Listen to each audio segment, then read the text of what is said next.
Good afternoon, I'm Rob Boskamp, and you're listening to South Texas Midday. Thank you for joining me on this Tuesday, September 16th.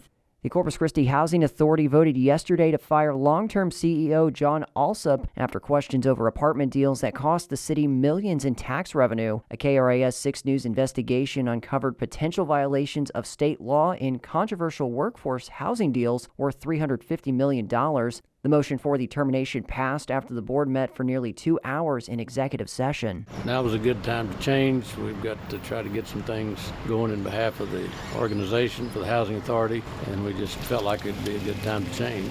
That was former Corpus Christi Mayor Joe McComb, who now serves on the board. He spoke with KIII News about Allsup's termination. The months-long investigation by KRAS 6 News revealed that Allsup oversaw deals involving 13 high-end apartment complexes that could have removed $7.4 million annually from local tax rolls while providing minimal affordable housing benefits. That investigation found multiple violations of the Texas Open Meetings Act, including inadequate public notice for board meetings that approved the deals between July of 2024 and this past March. During yesterday's executive session, the board appointed CCHA Chief Financial Officer Rhen as interim CEO.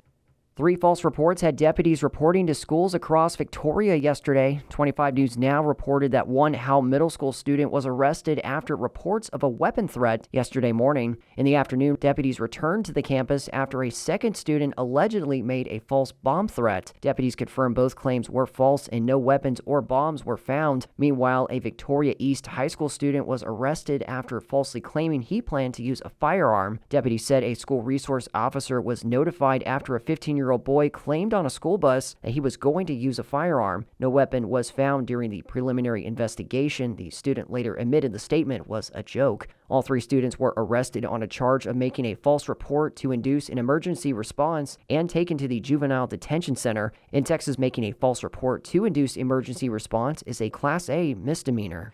In state news, some Texas teachers are facing backlash over online comments made after the assassination of conservative activist Charlie Kirk. As the Texas Newsroom's Lucio Vasquez reports, the Texas Education Agency is reviewing those complaints. Education Commissioner Mike Morath says educators found sharing, quote, vile content related to Kirk's death could be fired. So far, no formal investigations have been opened, but several teachers in Houston have already been let go after sharing opinions online. 2 other educators in North Texas resigned, and another in West Texas was placed on administrative leave. Kirk, a co-founder of Turning Point USA, was shot and killed last week at Utah Valley University. Authorities have called it a political assassination. The Houston Chronicle reports the state has already received nearly 200 teacher complaints in the days following the shooting. I'm Lucio Vasquez in Houston. Texas saw the largest increase in the rate of uninsured children in the country between 2022 and 2024. KERA's Abigail Ruman reports experts warn it will likely get worse. Texas once again had the worst rate of uninsured children in 2024, at about 13%, more than double the national average. Lynn Coles is with the research and advocacy group Every Texan. She says many more kids are at risk of losing their coverage due to changes in the federal budget bill. She says more than 500,000 Texas children are enrolled in the federal health insurance marketplace. These are the middle-income families who will really get hit by the expiration of the enhanced advance premium tax credit. That tax credit was designed to make ACA coverage more affordable. Cole says the risk extends to adults with ACA coverage and people enrolled in Medicaid plans. I'm Abigail Ruman in Dallas. Victoria City Council meets today at 5 p.m. in the City Council chamber at 107 West Juan Lynn Street. On the agenda is the authorization to file a grant application with the Golden Crescent Region Planning Commission for a Regional Solid Waste Grants Program grant. Members will also discuss funding allocations for nonprofit organizations for fiscal year 2026 from the Child Safety Fund, as well as outside agencies from the Hotel Occupancy Tax Fund. You can watch City of Victoria Council meetings online at victoriatx.gov.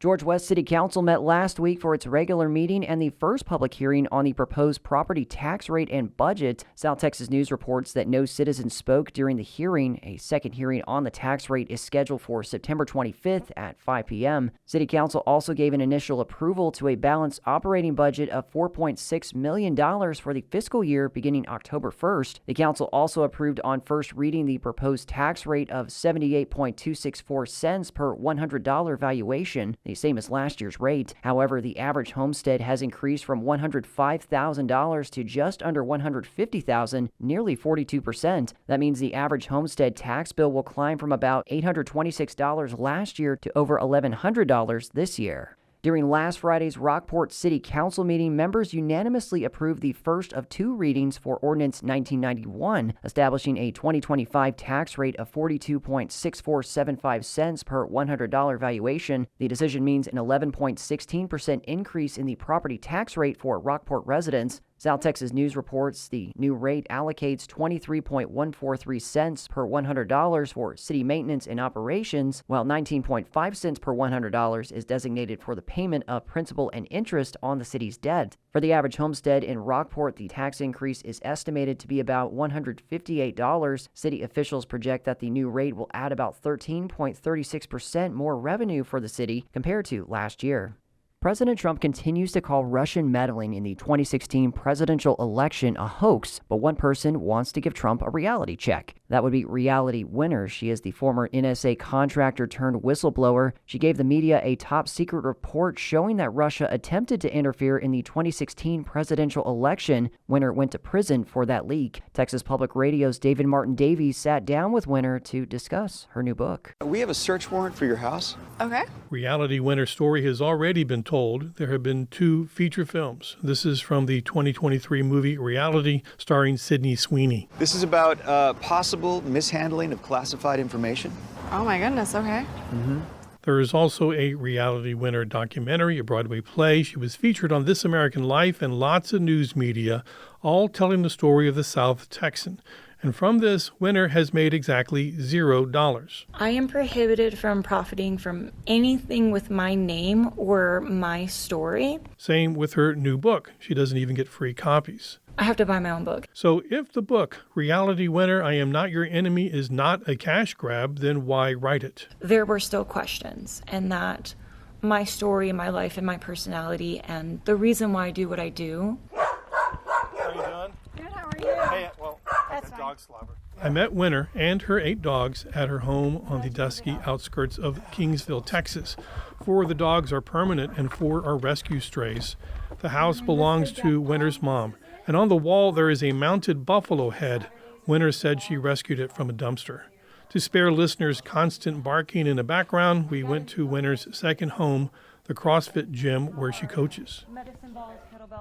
I applied at Walmart, and I never heard anything back. I don't know if it's because of my name or, checking that box for criminal background. It's just a blessing being able to at least be a CrossFit coach. Winner said in Kingsville, if people recognize her name, it's because they know her family. Oh, you must be Brittany's sister.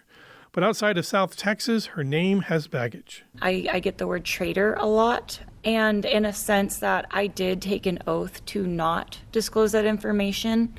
I don't 100% disagree with them, even though I did what I did to make this country a better place. Winner said she doesn't like it when people call her a hero either. I wish it were something more towards the middle of somebody who made a mistake. In June 2017, Winner was 24 and working as a contractor for the National Security Agency when she printed out a classified report and mailed it to an online news outfit. Never talk about that document.